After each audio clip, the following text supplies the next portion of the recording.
வணக்கம். சிறகடிக்க ஆசை சீரியலில் இனி என்ன நடக்க போகுது அப்படின்னு தான் பார்க்க போகிறோம். இங்கே 2 பேர் அந்த பரிசு வீட்டு கல்யாணத்துக்கு வந்தவங்க நைஸாக வந்து சரக்கு சாப்பிட்ணுன்னு ஆசைப்பட்றாங்க. அப்போ யாருமே இல்லாத இடத்துல தான் சாப்பிடணும், இந்த முக்கில் யாரும் வரமாட்டாங்க அப்படின்னு சொல்லி சரக்கு போட போகும்போது முத்து பார்த்துறாரு. யோ என்னையா பண்ணுறீங்க அப்படிங்கும்போது, இல்லைங்கய்யா கல்யாண வீடுனா கொஞ்சம் ஜாலியாக பண்ணுறது தானே அப்படிங்கிறாங்க. சார் ரைட்டு அப்படின்ட்டு இருக்கும்போது மனோஜ் பார்த்துறாரு. இதை பார்த்துட்டு நேராக போய் அண்ணாமலைகிட்ட சொல்கிறாங்க, எப்பா இங்கேயுமே அவன் வேலையை காமிக்கிறான் முத்து அப்படிங்கும்போது மீனா அண்ணாமலை எல்லோரும் வராங்க. வரும்போது முத்து பேசிகிட்டு இருக்காரு, கையில் வந்து சரக்கு இருக்குது. உடனே இவங்களெலாம் பார்த்தோன்னே அப்படிங்க போங்க போங்க அப்படின்றாரு. உடனே பார்த்தியாப்பா இங்கே வந்தோடனே இப்படி தான் பண்ணிகிட்ருக்கான், இந்த முத்துக்கு இடம் பொருள் ஏவல்னா என்னன்னே தெரியாது போல் அப்படி பண்ணிகிட்டு இருக்கும்போது மீனா வராங்க. ஏங்க என்னங்க பண்ணிகிட்ருக்கீங்க, பரசங்கள் வீட்டு ஃபங்க்ஷன்லேயே அப்படி பண்ணிகிட்ருக்கீங்க அப்படிங்கிற. மீனா நான் ஒன்றும் பண்ணல, இவங்க தான் போகிறாங்கல்ல அவங்க தான் சரியா அப்படிங்கிறாங்க. அப்போ உங்கள் கைக்கு எப்படி இருந்துச்சு அப்படிங்கிறாங்க. அவங்க வந்து நீ கிராஸ் பண்ணாங்க, டபார்னு ஒன்று கீழே விழுந்த மாதிரி இருந்துச்சு, இதை பிடிச்சேன் அவ்வளோதான், மற்றபடி எனக்கு அதுக்கும் சம்மந்தம் இல்லை அப்படிங்கிறாங்க. முதல்ல வாங்க, என்னை விட்டு நீங்கள் ஒரு பக்கம் போகக்கூடாது அப்படிங்கிறாங்க. மீனா நான் ஒரு பக்கம் போகலை அப்படின்ட்டு இருக்கும்போது இங்கே கல்யாண பொண்ணு இருக்கிற ரூமுக்கு புருஷன் முன்னாடி 2 பேர் வந்து சந்தேகப்படுற மாதிரி போய்கிட்டு வந்துட்டு இருக்காங்க. இதை பார்த்தோன்னே முத்து, மீனா அங்கே பாரு அவங்க 2 பேரும் எங்கேயோ போகிறாங்க பாரு அப்படிங்கிறாங்க. உடனே ஏங்க பொண்ணை பார்க்க போவாங்க அப்படிங்கிற. மீனா அப்படி தெரியல, அவங்க குசு குசுன்னு பேசுகிறாங்க, அதுபோக அங்கே ஒரு மாதிரி சந்தேகமாக இருக்காங்க, என்னென்னு எனக்கு தெரியல, வா என்னென்னு பார்ப்போம் அப்படிங்கிறாங்க. அங்கே போகிறாங்க. முத்து நினைக்கிற மாதிரியே அந்த கல்யாண பொண்ணுடைய நகையை ஆட்டையை போட்டு ஓடணும்னு நினைக்காங்க அந்த தம்பதிகள். அதை கரெக்டாக முத்து பிடிச்சிடுறாரு, பிடிச்சி நகையை வாங்கிடுறாரு. அங்கே சவுண்டு கேட்டு எல்லோரும் வராங்க. அம்மா போலீஸுக்கு ஃபோன் பண்ணுங்க அப்படிங்கிறாங்க. போலீஸுக்கு ஃபோன் பண்ணுறாங்க. போலீஸ் வந்து கூட்டி போயிடுறாங்க அவங்கள. நகை வந்து மீட்டோன்னா பரசு ரொம்ப சந்தோஷப்பட்டு முத்துக்கு மீனாவுக்கு நன்றி சொல்கிறாங்க. அப்போ முத்து சொல்கிற மாமா இருக்கட்டும், இதெல்லாம் ஒரு கதையா அப்படிங்கிறாங்க. அப்போ அங்கே கல்யாண சாப்பாடு பயங்கரமாக போயிட்டுருக்குது. இங்கே இப்போ புரோன்மணி வந்து அங்கே சமையல் கட்டில் நல்லா போய் சமைச்சு கொடுத்துட்ருக்காரு. அப்போ பரசு வந்து அங்கே போய் சொல்கிறாரு, 2 புருஷ பொண்டாட்டியை வந்து சேர்ந்து கல்யாணம் பொண்ணு நகையை ஆட்டை போட பார்த்தாங்க, நல்ல வேலை என் ஃப்ரெண்டு வீட்டில் வந்து காப்பாற்றிட்டாங்க, வச்சுட்டாங்க அப்படிங்கும்போது, என்னையா சொல்கிறீங்க, உண்மையாக தானே சம்மந்தி, சரி ரைட்டு அவங்களுக்கு மாலை மரியாதை நம்ம தெரிவிக்கணும், மேலக்காரங்க சொல்லுவோம் அப்படின்னு சொல்லி மேலக்காரங்க எல்லோரும் வாங்க அப்படின்னு சொல்லிட்டு மேலக்காரங்களாம் கூப்பிட்டுக்கிட்டு அங்கே கொட்டடிச்சிக்கிட்டு போகிறாங்க. அங்கே போய் பார்க்காங்க, அங்கே முத்து இருக்காங்க. முத்து இங்கே பார்த்தோன்னே புரோன்மணி பார்த்தா ஷாக் ஆகி நிற்கிறாங்க. இவங்கெல்லாம் ஒரு மாதிரி நிற்காங்களே அப்படின்னு சொல்லிட்டு ரோகிணி பார்த்துட்டு, ஆகா இதுக்கு மேலே நமக்கு இருந்தால் சரி வராது அப்படின்னு சொல்லி அவசர அவசரமாக கிளம்பி மண்டபத்தை விட்டு வெளியே வராங்க. அங்கே வித்தியா வந்து ரோகிணிக்கு விட்டாங்களே அப்படின்னு சொல்லிட்டு மண்டபத்துக்கு வரும். வாடி வாடி அப்படின்னு சொல்லி அவசரமாக கூப்பிட்றாங்க. எங்கடி கூப்பிட்ற, நீ தானடி கல்யாண மண்டபத்துக்கு வான்னு சொன்னேன், சாப்பாடெலாம் செம்மையாக இருக்கும் வான்னு சொன்னேன், இப்போ என்ன கூப்பிட்ற அப்படிங்கிறாங்க. சாப்பாடு தான் முக்கியமாக, எனக்கு சாப்பிட தாண்டி முக்கியம், அது போக அந்த முத்து மீனாவை என்ன செய்கிறாங்க அதை பார்க்கணுண்டி, நோட் பண்ணணுண்டி அப்படிங்கிறாங்க. அதெல்லாம் பிறகு இருக்கட்டும், வா நீ வந்து ஆட்டோங்க இருக்குது அப்படிங்கிற, அண்ணா இருப்பார் அப்படிங்கிறாங்க. அதே ஆட்டோவில் ஏறி வண்டி எடு அப்படிங்கிறாங்க. நேராக வண்டி வித்தியா வீட்டுக்கு போயிடுது. என்னடி நீ ஃபங்க்ஷனுக்கு கூப்பிட்டு அங்கே வந்துட்ட அப்படிங்கிறாங்க. அதை ஏன்டி கேட்க, அந்த புரோன்மணி வந்துட்டான், இப்போ அங்கே மண்டபத்தில் என்ன நடக்க போகுது ஏது நடக்க போகுதுன்னு தெரியல, செதறு தேங்காய் மாதிரி நான் செதறதுக்குள்ளே அதான் ஓடி வந்துட்டேன் அப்படிங்கிறாங்க. ஸோ நீ என்ன சொல்கிற, புரோன்மணி அங்கே அப்படி வந்தான் அப்படிங்கிறாங்க. எனக்கு எப்படி தெரியும், அவன் அங்கே மாலையோடு வந்தான், முத்தும் பார்த்து மாலையை கொண்டு வந்து நின்றோன்னா ஆகா இவங்களாம் அப்போ என்ன ஆகி போச்சுன்னு தெரியலையே, முத்துட்டு எதுவும் சொல்லிட்டானா, மாலைலாம் கொண்டு வந்திருக்கானான்னு சொல்லிட்டு நான் தேய்ச்சி வந்துட்டேன், அங்கே என்ன நடக்குன்னே தெரில அப்படிங்கிறாங்க. என்னையாவது அங்கே விட்டா என்ன நடக்க எது நடக்கு நான் பார்த்துருப்போம்ல அப்படிங்கிறாங்க. வித்தியா நீ லூசு மாதிரி பேசாத, என்னையை பற்றி விஷயம் உடனே கேட்பாங்க, அந்த புரோன்மணி என்ன சொல்லுவான்னு தெரியலை, அது போக புரோன்மணிட்டு என்னை பற்றி என்ன சொல்லி வச்சுருக்க அப்படிங்கிறாங்க. நான் ஒன்றும் சொல்லி வைக்கல, உண்மையிலேயே மலேசியாவிலேருந்து வந்த பொண்ணு தான், பணக்கார பொண்ணு தான், என்ன அவங்க அப்பா இவகிட்ட பேசுறதில்லை, அவங்க அப்பாட்ட பேசுறதில்லை, அவங்க வீட்டிலேருந்து பணம் வரும்னு நினச்சிட்ருக்காங்க அவங்க மாமியார் வீட்டில், அது சம்மந்தமாக என் மாமா அவங்க சொந்தக்காரங்க வந்தாங்கன்னா கொஞ்சம் நம்புவாங்க, அதை மட்டும் சொல்லுங்கள் அப்படின்னு தான் சொல்லியிருக்கேன் அப்படிங்க, வேறு ஒன்றும் சொல்லலை அப்படிங்கிறாங்க. அதனால் வித்தியா சொல்கிறாங்க, சரிடி இப்போ நீ இங்கே இருப்போன்னு தான் அவங்களுக்கு தெரியுமே, நீ காங்கலைன்னா வேறு எங்கே போவ, ஒன்று பார்லர் போகணும், இல்லைன்னா ஃப்ரெண்டு வித்தியாவை பார்க்க தானே போவான்னு சொல்லுவாங்க அப்படிங்கிறாங்க. ஆமாம் என்ன அப்படின்னு சொல்லிட்டு மறுபடியும் ஒரு ஆட்டோ புக் பண்ணி நேராக அவங்க அம்மா வீட்டுக்கு போயிடுறாங்க. வித்யாவுக்கு சொல்லிடுறாங்க, வித்யா எது கேட்டாலும் மலேசியாவிலேருந்து பொண்ணு தான் சொல்லிடு, வேறு ஒன்றும் எனக்கு தெரியாது, எனக்கு அவ்வளோ 2 வருஷமாக தெரியும்னு சொல்லி முடிச்சுக்க அப்படிங்கிறாங்க. சரி ரைட்டு அப்படிங்கிறாங்க. இப்படியா இருக்குது. இங்கே ஃபோன் பண்ணி எல்லா விஷயத்தையும் சொல்லிடுறாரு மண்டபத்தில். நான் வந்து ஒரு கறி கடை தான் வச்சுருந்தேன், இது என் சொந்த மருமகன். ஏன்னா என் சொந்த மருமகன் ஃபங்க்ஷனில் நீங்கள் நல்ல மாதிரி பண்ணீங்கன்னு நினச்சா எனக்கு பெருமை தான். ஆனால் நான் வந்து ரோகிணியோட தாய்மாமா கிடையாது, நடிக்க தான் வந்தேன். நான் ஒரு நாடக நடிகர், என்ன இப்படி பயன்படுத்திச்சு. அந்த ரோகிணி பாப்பா பெரிய ஒரு சான்ஸ் வாங்கி தரேன்னு சொல்லிச்சு சினிமாவில். இன்றைக்கி வரைக்கும் வாங்கி தரல. ஆனால் ஏமாத்துதுன்னு நினைக்கிறேன். உங்கள் வீட்டை ஏதோ ஒரு வகையில் ஏமாற்றிட்டுருக்குன்னு நினச்சேன். ஆனால் அதை பற்றிய விஷயம் வேறு ஒன்றும் தெரியாது எனக்கு தம்பி அப்படிங்கிறாங்க. இதை கேட்ட விஜயா, நீங்கள் என்ன நினச்சிட்ருக்கீங்க? எங்கள் வீடு தேடி வந்து போய் சொல்லுவீங்க, எங்களை தான் சம்மந்தியம்மா அப்படின்னு என்னை கூப்பிடுவீங்க. இப்போ கேட்டால் நடிக்க வந்தோம்னு சொல்லுவீங்களோ அப்படிங்கும்போது, ஏம்மா எனக்கு இதுதான் தெரியும், அந்த ரோகிணி பாப்பாட்ட கேட்டுக்கிடுங்க, ரோகிணி பாப்பா நீ கூட்டி வரலையா அப்படிங்கிறாங்க. அப்போ தான் எல்லோரும் பார்க்குறாங்க, ரோகிணி அங்கே இல்லை. இவன் ரோகிணியை காங்கலை அப்படிங்காட்டி அவர் கால் பண்ணுறா அப்படிங்கிறாங்க. கால் பண்ணுறாங்க, சுவிட்ச் ஆஃப்னு வருது. ஏம்மா ரோகிணி நம்பர் சுவிட்ச் ஆஃப்னு வருது அப்படிங்கும்போது முத்து சிரிக்கிறாரு. அது 1ஆம் நம்பர் ஃப்ராடுன்னு சொல்லி நான் முன்னாடியே சொன்னேன், யாரும் கேட்க மாதிரி இல்லை. மலேசியா இருக்குது, மலேசியாவில் நிறைய பேர் பிஸ்னஸ் பண்ணுதாங்க. ஆனால் இவங்க அப்பா அங்கே பிஸ்னஸ் பண்ணுதாரா, இவங்க அப்பா அங்கே இருக்காரான்னு நான் எப்போமோ கேளுன்னு மனோஜிட்டையும் சொன்னேன், அம்மாட்டிங்கன்னு சொன்னேன். இந்த முத்து சொன்னால் சபையில் ஏறலை, என்ன பண்ண முடியும், ஏழை சொல்லு அம்பளம் யாராவதுமாங்க, அது மாதிரி தான் இருக்குது. அப்படிங்கும்போது, ஏம்மா அங்கே பாருங்கள், நான் வந்து நடிக்க வந்தேன் அப்படிங்கிறதுனால என் மருமகனையோ என் தங்கச்சி குடும்பத்தையும் தப்பாக நினச்சிடாதீங்க அப்படிங்கும்போது விஜயா சொல்கிறாங்க. அது எப்படி போனால் எனக்கு என்ன அப்படின்ட்டு இருக்கும்போது, அண்ணாமலை வாயை மூடு விஜயா, விசேஷம் நடந்துகிட்ருக்கு, எதனால பிறகு பேசிக்கலாம், பரிசு நினைக்காத, அங்கே வரவேற்பு ரெடி பண்ணு அப்படிங்கிறாங்க. இல்லை அண்ணாமலை என்னென்னமோ பேசுங்க, எனக்கு ஒன்றும் புரியலை அப்படிங்கும்போது, சம்பந்தி வாங்க நான் தெளிவாக சொல்கிறேன் அப்படின்னு சொல்லி அவர் ஃபோன் பண்ணி கூப்பிட்டு போய் உள்ளதை சொல்லிட்டாரு. நல்ல வேலை அவங்க அப்பா அம்மா இருக்க போய் அந்த முத்து பையன் ரொம்ப தன்மையாகிட்டான். இதான் நடந்துச்சு சம்மந்தி அப்படிங்கிறாங்க. அப்படியா, இப்படிலாம் நடந்திருக்கா? அண்ணாமலை மூத்த மருமக இப்படிலாம் பண்ணியிருக்குதா?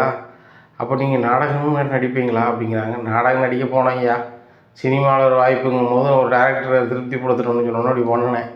மற்றபடி எனக்கு இதில் நான் பிரயோஜனம் கிடையாது. உங்களுக்கு தெரியும், நான் வந்து கறிக்கடை வச்சுருக்கேன், எனக்கு நல்லாவே வருமானம் இருக்குது, எனக்கு பிள்ளைகள் கிடையாது, என் மருமகன் தான் பிள்ளை. ஆனால் நான் இந்த மாதிரிலாம் பண்ண மாட்டேன் அப்படிங்கிறாங்க. உங்களை பார்த்தாலே தெரியுது, கல்யாண வேலை எல்லா வேலையும் நீங்கள் தான் இழுத்து போட்டு செய்றீங்க, எனக்கு ஒரு செலவு வரக்கூடாதுன்னு நினச்சி செய்கிறீங்க, நீங்கள் எப்படி வந்து பொய்யானாலாக இருப்பீங்க, இருக்க மாட்டீங்க அப்படிங்கும்போது அண்ணாமலை வராங்க. வந்து அண்ணாச்சி, உங்கள் வயசுக்கு நீங்கள் உண்மையை சொல்லியிருக்கணும், இருந்தாலும் பரசு சொன்னால் எல்லா வேலையும் இழுத்து போட்டு சம்மந்தி தான் செய்கிறாரு வைக்கிறாரு, நீ அறிமுகப்படுத்தணும்னு சொல்லிகிட்டு இருந்தாப்புல. சரி நீங்கள் என்ன பண்ணுவீங்க, எங்கள் வீட்டு பிள்ளைகள் வந்து தப்பு செஞ்சால் நீங்கள் என்ன பண்ணுவீங்க அப்படிங்கிறாங்க. ஐயா புரிஞ்சுக்கிட்ட வகையில் ரொம்ப சந்தோஷம்தான். அந்த முத்து தம்பி ரொம்ப கோபக்காரன். மீனா பிள்ளை ஒரு வாட்டி என் கடைக்கு ரொம்ப மாட்டிக்கணும்னு சொல்லிட்டு தான் முகத்தில் துண்டை போட்டு மறைச்சி வச்சுருந்தேன். இப்போ எனக்கு ஒன்றும் பிரச்சனை இல்லை, நான் எப்பவும் போல் வரலாம், நீங்கள் வரவேற்புக்கு வந்துடுங்க, என் மேலே எந்த தப்பும் கிடையாதுயா. அவங்க நடிக்க கூப்பிட்டாங்க, அந்த ஃப்ரெண்டு வித்தியான்னு ஒரு பிள்ளை இருக்காள்ல, அவள் தான் வந்து நீ அறிமுகப்படுத்தினா அப்படிங்கிறாங்க. இதை கேட்ட அண்ணாமலை அப்படி ஒரு மாதிரி முடிச்சுட்ருக்கும்போது முத்து வந்துடுறாரு. மாமா வித்தியா தான் உங்களை வந்து பார்க்க வந்தாங்களா அப்படிங்கிறாங்க. ஆமாம் முத்து, இதுதான் உள்ளது, என் மேலே எதுவும் கோவப்படாதப்பா அப்படிங்கிறோம். உங்கள் மேலே ஏமாமா நான் கோவப்பட போகிறேன், அந்த பார்லர் தான் ஏதோ பண்ணியிருக்கு அப்படின்ட்டு மனோஜ் வந்து எப்போ ரோகிணி சில சுவிட்ச் ஆஃப் வருது எதுவும் பண்ணியிருப்பாளோ அப்படிங்கிறே வீட்டில் போய் என்னென்னு பாடுறா அப்படிங்கிறாங்க. நேராக வீட்டில் போய் பார்க்காங்க, ரோகிணி இல்லை. பார்லர்லேயும் போய் பார்க்காங்க, இல்லை. 2 பக்கம் இல்லைன்னு சொல்லி கதறிக்கிட்டு வந்து இங்கே வந்து சொல்கிறாங்க. விஜயாவுக்கு தலை தொங்க போட்ட பாடு இன்னும் நிமித்த முடியல. ஏன்னா நான் கொண்டு வந்து வரும் மருமவா பெரிய பணக்காரி, என்கிட்ட எந்த பொய்யும் சொல்ல மாட்டா அப்படி இப்படின்னு பேசிக்கிட்டு இருக்கேன். இந்த விஜயா மீனா முன்னாடி தலைக்கு வந்துக்கிட்டு இருக்கேனே, மீனா முன்னாடி நான் தலைக்கு வந்துக்கிட்டு இருக்கேனே அப்படின்னு சொல்லி இந்த விஜயா இருக்காங்க. அப்படியா இருக்குது. ஏம்மா ரோகிணியை காங்கலை எங்கே தேடியும் காங்கலை அப்படிங்கிறாங்க. டே இவ்வளோ போய் சொல்லியிருக்கா, அவள் எங்கே போனாலும் வருவாடா அப்படிங்கிறான். ஏம்மா அவள் போகக்கூடிய 2 இடம், ஒன்று பார்லரு, இன்னொன்று நம்ம வீடு, 2 பக்கமும் இல்லை அப்படிங்கும்போது முத்து வராரு. வந்துட்டு டே என்ன அப்படிங்கிறாங்க. டே ரோகிணி இருக்காங்க, நானே டென்ஷனில் சும்மாறா அப்படிங்கிறாங்க. டே எங்கே பார்த்த அப்படிங்கிறாங்க. வீட்லேயும் பார்த்துட்டேன், பார்லரையும் பார்த்துட்டேன் அப்படிங்கிறாங்க. அவன் ஃப்ரெண்டு வீட்டு வித்யா வீட்டில் பார்த்தியா அப்படிங்கிறாங்க. பார்க்கல அப்படிங்கிறாங்க. வித்யா தானே அவன் ஃப்ரெண்டு, அங்கே தான் போயிருப்பா. வித்யா தான் இவரை அறிமுகப்படுத்தியிருக்கா. அதனால் வித்யாட்ட கேட்கணும், வா நம்ம என்னென்னு கேட்போம் அப்படிங்கும்போது அண்ணாமலை சொல்கிறாங்க. இங்கே வரவேற்பு இருக்கு முத்து, இதை முடிச்சுட்டு தான் போகணும். என்ன ரோகிணி என்னன்னா ஏதானான்னு சொல்லி மனோஜ் போய் பார்க்க சொல்லு அப்படி மட்டும் மனோஜ் வாடா பார்ப்போன்னு சொல்லி ஆட்டோ பிடிச்சி வித்யா வீட்டுக்கு போகிறாங்க. வித்யாட்ட போய் கேட்குறாங்க. வித்யா வந்து எனக்கு இது வேறு ஒன்றும் தெரியாது, அவன் மலேசியா பொண்ணு தான், பணக்காரி தான், அவங்க வீட்டிலேருந்து ஆள் வரலங்கவும் நம்ம வீட்டிலேருந்து ஆளே வரலன்னு சொல்லிக்கிட்டு இருக்காங்களே, அப்போ நம்ம எதையாவது பண்ண தான் செய்யணும் அப்படின்னு சொல்லி தான் அவர் நடிக்க விட்டு இருந்தது. மற்றபடி அவள் பெரிய பணக்காரி தான், எனக்கெலாம் அவ்வளோ பண்ணியிருக்கா அப்படி இப்படின்னு சீனை போடுறாங்க. ஓ அவளை கொண்ட போய் தான் நீ வந்து அவள் பேர்லேயே 4,00,000 பேங்க்கில் லோன் வாங்கி வச்சுருக்கியா அப்படிங்கிறாங்க. என்னது நான் வாங்கி வச்சுருக்கேனா அப்படிங்கிறேன். ஆமாம், நீ பேங்க்கில் லோன் வாங்கியிருக்க, அது போக உங்கள் அம்மாவுக்கு ஆஸ்பத்திரியில் செலவு வேணும்னு சொல்லி என்கிட்ட 80,000 வாங்கியிருக்க அப்படிங்கிறாங்க. நீங்கள் எனக்கு தந்தீங்களா மனோஜ் அப்படிங்க. நான் தரல, ரோகிணியோட தந்தால, என்னை தான் தந்தான்.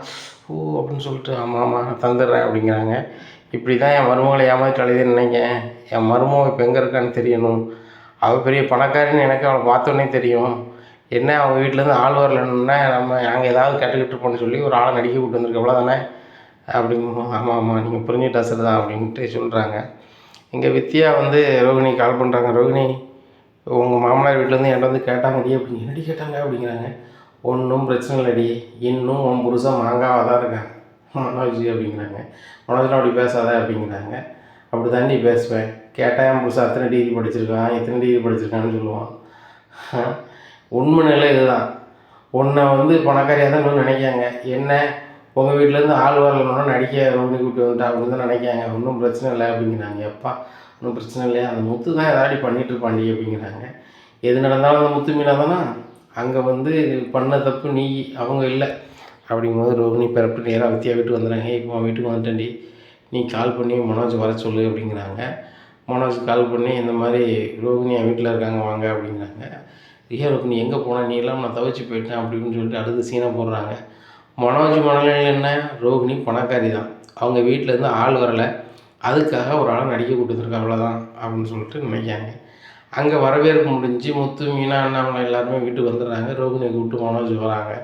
வந்தோடனே முத்து வந்து சொல்கிறாரு, எப்பா அந்த ரோகிணி யார் என்ன வரன்னு கேட்டே ஆகணும்பா அப்படிங்கும்போது மனோஜ் சொல்கிறாரு, ரோகிணி யார் என்ன வரும் எனக்கு தெரியும், இதெல்லாம் உனக்கு சொல்லணும்னு அவசியம் இல்லை அப்படிங்கிறாங்க. டேய் நீ தானடா சொன்னேன் இவ்வளோ போய் சொல்லியிருக்க அந்த பிள்ளை அப்படி இப்படின்னு பேசிகிட்டு இருந்தேன், இப்போ இங்கே பேசுகிற இப்படி பேசுகிற அப்படிங்கிறாங்க. ஏன் முன்னாடியாண்டு எல்லாத்தையும் சொல்லிட்டா இன்னும்லாம் நீ கேட்கற அவசியம் இல்லை, ரோகிணிக்கு நான் இருக்கேன், ரோகிணிக்கு எது கேட்கணும் நான் தான் கேட்கணும், நீ கேட்க வேண்டிய அவசியம் இல்லை அப்படிங்கும்போது அண்ணாமலை சொல்கிறாங்க. டே முத்து அது அவங்க பாடு, அந்த பொண்ணு பணக்காரியாக இருக்குது ஏழையாக இருக்குது என்னவா இருக்குது நம்மளுக்கு தேவையில்லை, அதை விடு. அந்த பொண்ணு இந்த வீட்டுக்கு ஒரு ஆள் நடிக்க கூட்டி வந்திருக்காப்புல, அவர் நம்மளுக்கு இப்போ சொந்தக்காரராக வராரு, அப்போ நம்ம அவரையும் தப்பாக நினைக்க முடியாது, இன்னும் இந்த மாதிரி வேலை பார்க்கக்கூடாதுன்னு சொல்லி ரோகிணிட்ட சொல்லிடு அப்படின்ட்டு நம்மளை சொல்கிறாங்க. பத்தியா ரோகிணி நீ சாதாரணமாக விளையாட்டுக்கு பண்ண விஷயம் எப்படி போகுது பார்த்தியா, சரிவா அப்படின்னு சொல்லிட்டு கூப்பிட்டு போகும்போது விஜயா நெல் நீ எது இப்படி நீ அவரை நடிக்க கூட்டி வரலாம், நீ பெரிய பணக்காரன் எனக்கு தெரியும், ஆனால் வந்து நீ அப்படிலாம் கூட்டு வந்துடக்கூடாது வச்சிடக்கூடாதுங்கும்போது ரோகிணி வழக்கம் போல் தன்னுடைய நடிப்பை காட்டுதாங்க. அப்படி அழுதுறாங்க. ஆண்டி நான் உங்கள் மேலே ரொம்பவே பாசம் வச்சுருக்கேன், மனோஜ் மேலே அளவு கடந்த அன்பு வச்சுருக்கேன் உங்களுக்கு தெரியும், அப்படி இருக்கும்போது நீங்கள் தான் சொன்னீங்க சுருதி வீட்டிலேருந்து எல்லோரும் வராங்க அப்படி செய்கிறாங்க இப்படி செய்கிறாங்க, ஆனால் உனக்கு கல்யாணம் ஆகி எவ்வளோ நாள் ஆகுது, அவங்களுக்கு முன்னாடியே கல்யாணம் ஆகிட்டு உங்கள் வீட்டிலேருந்து யாருமே வரலை, யாராவது வரலைன்னா அவ்வளோதான் அப்படி ஆயிரும் இப்படி ஆயிரும்னு சொன்னோன்னே எனக்கு பயமாயிருச்சு ஆண்டி.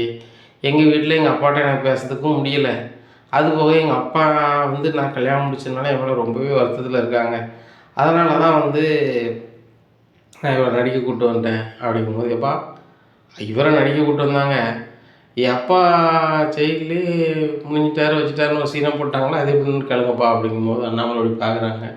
இல்லாட்டி எங்கள் அப்பா உள்ளலாம் போல், எங்கள் அப்பா நல்லா தான் இருக்கார், எங்கள் அப்பா பல கோடி ரூபாய்க்கு பிஸ்னஸ் பண்ணிட்டு தான் இருக்கார், அவருக்கு ஒரே பொண்ணு நான் தான் அப்படிங்கிறாங்க. உடனே முத்து சொல்கிறார், எப்போ அது ஒரு உண்மையை சொன்னாங்களோ போய் சொன்னாங்களோ ரைட்டு சொல்லிட்டாங்க, அவங்க சித்தியும் சித்தி பையன் இருக்காங்களா அது என்னென்னு கேளுங்க அப்படிங்குமா. அப்படிலாம் ஒன்றும் இல்லை, நீங்கள் ஏதாவது கேட்கக்கூடாதான் அப்படி சொன்னேன் அப்படிங்கிறாங்க. டேய் மனோஜ் உனக்கு ஒரே பங்கு தான், அதுவும் உன் பொண்டாட்டி வீட்டிலேருந்து வரப்போகிறது உங்களுக்கு தான், என் அப்பா என்ன எவ்வளோ நாள் பொறுமையாக இல்லாமல் இருந்துருவார், பேரனோ பேத்தியை பார்த்தோன்னா அவரே ஓடி வந்துட போகிறாரு, அதனால் சீக்கிரம் அதுக்குள்ளே வேலையை பாருங்கடா அப்படின்னோடனே மனோஜ் சிரிச்சுக்கிட்டே இருக்கும் போயிடுறாங்க. இங்கே ரோகிணி நினைக்காங்க இப்போதைக்கு தப்பிச்சாச்சு, ஆன்ட்டி சொன்னாங்க அதுதான் உள்ளது, இந்த வீட்டிலேருந்து நான் போகாமல் இருக்கணும் அப்படின்னா கண்டிப்பாக நான் வந்து ஒரு பிள்ளைக்கு அம்மையாகணும், வேறு வழி கிடையாது. மனோஜ் அதை பற்றி யோசித்த மாதிரியே இல்லை அப்படிங்கும்போது மனோஜ்கிட்ட பையன் பேசணும்னு சொல்லிட்டு மனோஜ்கிட்ட பேசுகிறாங்க. மனோஜ் இன்னும் நம்ம இப்படி இருக்கக்கூடாது, எங்கள் அப்பாவோட ஒட்டுமொத்த சொத்து நம்மளுக்கு வரணும் அப்படின்னா கண்டிப்பாக நமக்கு வந்து ஒரு பிள்ளையோ குட்டியோ வேணும் அப்படிங்கிறாங்க. ஆமாம் ரோகிணி நானும் அப்படி தான் நினச்சேன், நம்ம தானே பேச முடியாது, நம்ம பிள்ளைய வச்சு பேச வச்சுருவோம், உங்கள் அப்பாட்ட பேசணுன்னா அவரே அங்கேருந்து வந்துட்டு போகிறாரு, அவளை சொத்தும் அவருக்கு முன்னாடியே வந்துடும் அப்படிங்கிறாங்க. ஆமாங்க அப்படிங்கிறாங்க. இங்கே முத்து வந்து காலைல அண்ணாமல்கிட்ட சொல்கிறாங்க, எப்பா அந்த பொண்ணு சொந்தமாக பார்லர் வச்சுருக்கேன்னு சொல்லி இந்த வீட்டை ஏமாற்றிட்டே இருந்துச்சு. நம்ம அப்போவே சொல்லியிருக்கலாம்ப்பா. இப்போ என்னன்னா இந்த மாமான்னு கூட்டி வந்து ஒரு நாள் நடிக்க வந்துருக்கு. இந்த பார்லருக்கு என்றைக்கு மாட்ட போகுதுன்னு தெரில. இல்லை நானே சொல்லிட்டாப்பா அப்படிங்கும்போது, டேய் முத்து, அவன் தான் ஒரே வார்த்தையில் சொல்லிட்டானே, என் பொண்டாட்டியை பற்றி எல்லாம் எனக்கு தெரியும், எதனாலும் நான் பார்த்துக்கிறேன், நீங்கள் பேசாதங்க அப்படின்னு சொல்கிறான். விட்டுரு, இதுக்கு மேலே நம்ம மேலும் மேலும் இது பண்ணிக்கிட்டு இருக்க வேண்டாம். நீங்கள் 2 நாளாக ஃபங்க்ஷனுக்கு நீனும் மீனாவும் உடக்கி இந்த கீழாந்துருக்கீங்க, கொஞ்சம் ரெஸ்ட் எடுங்க அப்படிங்கும்போது, எப்பா எங்களுக்கு தான் ரூம் இல்லையப்பா அப்படிங்கிறாங்க. டேய் விஜயா வெளியே சொல்கிறேன், நீ 2 நேரம் ரூமில் ரெஸ்ட் எடுங்க அப்படிங்கிற. இல்லைப்பா இருக்கட்டும் அப்படிங்கிறாங்க. விஜயா கொஞ்சம் உள்ளவா அவன்கிட்ட பேசணும் அப்படிங்கிறாங்க. நேராக வந்துடுறாங்க. முத்து நீ போ அப்படிங்கிறாங்க. முத்து மீனாவும் அண்ணாமலை ரூமில் போய் கதவை சாத்திக்கிறாங்க. அப்போ ஏங்க அவங்க 2 பேரும் ரூமுக்கு போயிட்டாங்க அப்படிங்கிறாங்க விஜயா. நம்ம நல்லாவே ரெஸ்ட் எடுத்துக்கிட்டு தான் இருக்கோம். ஆனால் அந்த முத்து மீனாவும் 2 நாளாக பரசு வீட்டு கல்யாணத்தில் வேலை செஞ்சுட்டு இருக்காங்க. அவங்கள போய் ரெஸ்ட் எடுங்க அப்படின்னா எல்லோரும் தூங்கின பிறகு தான் அவங்க காலில் தூங்க முடியும். மணி இப்போ என்ன ஆகுது? 5:30 மணி தான் ஆகுது. கொஞ்சம் அவங்க நல்லா ரெஸ்ட் எடுக்கட்டும். நம்ம நல்லா வாழ்ந்துட்டோம். எனக்கு இப்போ உடல்லாம் நல்லா ஆரோக்கியமாக இருக்குது. அது போக இப்போ குளிரும் இல்லை. காலையில் இன்றைக்கி ஒரு நாள் தூங்கிடுவோம், அவங்க ரெஸ்ட் எடுத்துக்கிட்டோம் அப்படிங்கிறாங்க. ஏங்க எனக்கு ஏசி இல்லைன்னா தூக்கம் வராது அப்படிங்கிறாங்க. இங்கே பாரு விஜயா, எதனாலும் நம்ம சமாளிக்க கற்றுக்கணும். நம்ம பிள்ளைகள் சந்தோஷமாக இருந்தால் நம்ம சந்தோஷம் சரிதானா? இப்போ நீ வந்து நெருக்கடி பண்ணதுனால தான் அந்த ரோகிணி பிள்ளை வந்து நடிக்கிறதுக்கு ஒரு ஆளை கூப்பிட்டு வந்தேன்னு சொல்லுது. யாருக்கு அந்த நடிக்கையும் நெருக்கடியும் கொடுக்காத. அவங்க வாழ்க்கையை அவங்க பார்த்துப்பாங்க. எல்லோரும் உழைக்காங்க, எல்லோரும் படிச்சிருக்காங்க, போதுமானது படிச்சிருக்காங்க, அவங்க பார்த்துப்பாங்க. நீ ரொம்ப நான் சொல்கிறது தான் நீ கேட்கணும் வைக்கணும்னா அது நடக்காது. நீ மீனா நடத்த மாதிரியோ ரோகிணி நடத்த மாதிரியோ சுருதிட்டு நடக்க முடியாது. என்ன அதே மாதிரி எல்லாத்தையும் எதிர்பார்க்காத. அவங்க வீட்டில் என்றைக்கு வராங்களோ வரட்டும் சரிதானா? அது போக நீ வந்து அவங்க வந்தே ஆகணும், செஞ்சே ஆகணும் அப்படிலாம் சொல்லிகிட்டு இருக்காது. அவனுக்கு தெரிஞ்சோ தெரியாமலோ நம்ம வீட்டு பணத்தில் பிஸ்னஸ் ஆரம்பிச்சிட்டான், ஒரு பிஸ்னஸ் மேனாகவும் ஆகிட்டான். அதை அப்படியே மெயின்டைன் பண்ணி பெரிய ஆளாக சொல்லு. இருக்க பணத்தை சிக்கனப்படுத்த சொல்லு. கடனெல்லாம் என்ன அடைக்க சொல்லு. எனக்கு அவன் 25 லட்ச ரூபா 28 லட்ச ரூபா தாரான் தரலை, அதை நான் பற்றியே கேட்க வேண்டாம்னு முத்துட்ட சொல்லிடுறேன் அப்படிங்கும்போது விஜயா சிரிக்கிறாங்க. சரிங்க அப்படின்னு சொல்லிட்டு நேராக ரூமுக்கு போகிறாங்க. மனோஜ் ரூம். டேய் உங்கள் அப்பா அந்த 28 லட்ச ரூபா வேண்டாங்காரு அப்படிங்கும்போது மனோஜுக்கு பயங்கர சந்தோஷம். அப்படியேம்மா அப்படிங்கிறாங்க. ஆமாடா 28 லட்ச ரூபா வேண்டாம், மனோஜ் முன்னேறி வந்தால் போதும் அப்படிங்கிறாங்க. அதுபோக ரோகிணி வீட்டில் வந்து நெருக்கடி பண்ணக்கூட வைக்கலாம்னு சொல்கிறாங்க அப்படிங்கும்போது ரோகிணி நினைக்காங்க, எப்பா இன்னுமே என் வீட்டை பற்றி கேட்க மாட்டாங்க அப்படின்னு சொல்லிட்டு சிரிக்கிறாங்க. இல்லை ரோகிணி, அவர் அப்படி தான் சொல்லுவார், ஆனால் அவங்க அப்பா குறிப்பிட்ட நாள் நம்ம வீட்டுக்கு வந்தால் தான் மரியாதை. சுருதி அம்மாவுக்கு கொஞ்சம் போனால் பணத்தை வச்சுக்கிட்டு நாங்கள் பெரிய கோடீஸ்வரன் வாங்க. உங்கள் அப்பாவுக்கு எத்தனாயிரம் கோடி இருக்கும், அந்த பணத்தை இங்கே கொண்டு வந்தாங்கன்னா நீனும் பெரிய பணக்காரியாகவே எனக்கும் கௌரவமாக இருக்கும். ரோகிணி சீக்கிரம் நீங்கள் அதுக்குள்ளே வேலையை பாருங்கள். டேய் மனோஜ் சீக்கிரம் உங்களுக்கு பிள்ளையோ குட்டியோ வரணும் அப்படிங்கும்போது சரிம்மா அப்படிங்கிறாங்க. உடனே விஜயா சந்தோஷமாக ரூமுக்கு தூங்க போகலான்னு போகிறாங்க. கதவை அடைச்சிருக்கேங்க. இப்போ நான் சந்தோஷமாக ரூம் போகிறான்னு அங்கே கதவை அடைச்சிருக்கு அப்படிங்க விஜயா. இப்போ தானே சொன்னேன் ஹாலில் ஒம்பாட்டில் இருக்கு, தூங்கினா போய் தூங்கு அப்படிங்க தூங்குறாங்க. எங்கள் ரவி ரூமும் சுருதி ரூமும் சும்மா தானே இருக்குது அப்படிங்கிற. ஆமாம் என்ன அதை மறந்துட்டோமே அப்படின்னு சொல்லிட்டு ரவி சுருதி ரூமுக்கு போகிறாங்க. இங்கே முத்து மீனாவுக்கு இங்கே தூங்குறதுக்கு விருப்பமே இல்லை. ஏன்னா முத்து வந்து அண்ணாமலை மேலே ரொம்ப பாசம் வச்சுருக்காரு. அப்பா வந்து இந்த பெட்டில் படுத்த இங்கே தூங்கினா தான் வந்து ரொம்ப நிம்மதியாக தூங்குவார், காலைல ஒரு தூக்கம் வராது அப்படின்னு சொல்லிட்டு அப்பாவை பார்க்க போகிறாங்க. காணலை. அப்போ கால் பண்ணி, அப்பா நீ எங்கேப்பா போனா அப்படிங்கிறாங்க. டேய் ரவி ரூம் சும்மா தானடா இருக்குது, அது மறந்துட்டேன், ரவி ரூமில் தூங்குறோம், நீங்கள் அங்கே தூங்குங்க அப்படிங்கிறாங்க. சரிப்பா, அதான் நீ வந்து காலைல தூங்க மாட்டலாப்பா, அதான்ப்பா நீ இங்கே தூங்க வைக்கலான்னு பார்த்தேன் அப்படிங்கிறேன். டே உன்னை பற்றி என்னால் தெரியுண்டா, இன்றைக்கி ஒரு நாளாவது நிம்மதியாக தூங்குங்க, ரவி வருது வரைக்கும் நாங்கள் இந்த ரூமில் இருந்துக்கிட்டோம், நீங்கள் அந்த ரூமில் இருங்க அப்படிங்கிறாங்க. உடனே சரிப்பா அப்படிங்கிறாங்க. மீனாட்டம் நடந்ததை சொல்கிறாங்க. எங்க மாமாவுக்கு அந்த ரூம் வந்து நல்லா வசதியாக இருக்குமா அப்படிங்கிறாங்க. அதெல்லாம் ரொம்ப வசதியாக இருக்குமேண்ணா, சுருதி பெட்டு வந்து ரொம்பவே நல்லா அகலமான பெட்டு தான், நல்லா இதுதான், அவங்க பார்த்துப்பாங்க அப்படிங்கும்போது விஜயா பையன் முழுமுழுக்காங்க. ஏங்க என் ரூமில் சடமாட்டி இதெல்லாம் அங்கங்கே வச்சுருப்பேன், இந்த மீனாவுக்கு அந்த இதெல்லாம் எதுவுமே கிடையாது, அதை எடுத்தாலும் எடுத்துருவாங்க, அதனால் நம்ம அங்கே போயிடலாமா அப்படிங்கிறாங்க. விஜயா சில்லறத்தனமாக இருக்காத, அந்த மாதிரி எடுத்து அழகு பண்ணுற பிள்ளை அந்த மீனா கிடையாது. அது வேலையை பார்த்து அது பாட்டில் போயிட்டு இருக்கும் சரிதானா? இன்றைக்கி வந்து மீனா ஏதாவது ஒரு வார்த்தையை விட்டுச்சா, மீனா இடத்துல வந்து ரோகிணியாக இருப்பான்னு வச்சுக்கோ, ரோகிணி என்னெல்லாம் கேள்வி கேட்கும் மீனாவை. ஆனால் வந்து மீனா எந்த கேள்வியும் கேட்கல.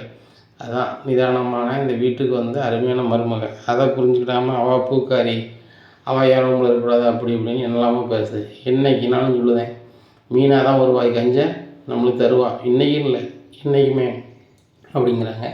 இந்த மீனை இருக்குங்க தரணும், ரோகிணியும் மனோஜ் எனக்கு தருவாங்க அப்படிங்கிறாங்க. இல்லையா, முதல்ல மனோஜ் பொஞ்சாதிக்கு சமைக்க சொல்லிக் கொடு, அதுக்கப்புறம் உனக்கு ஒரு வாய் கஞ்சி தரதை பற்றி பேசலாம் அப்படிங்கிறாங்க. ஏங்க அவள் எதுக்குங்க சமைக்கணும், அவள் நினச்சான்னா 10 பேரை வேலைக்கு வைப்பா அப்படிங்கிறாங்க. விஜயா அவளே இன்னொரு இடத்துல வேலைக்கு தான் இருக்கா அப்படின்னு சொல்லி வார்த்தையை விட்டுறாங்க.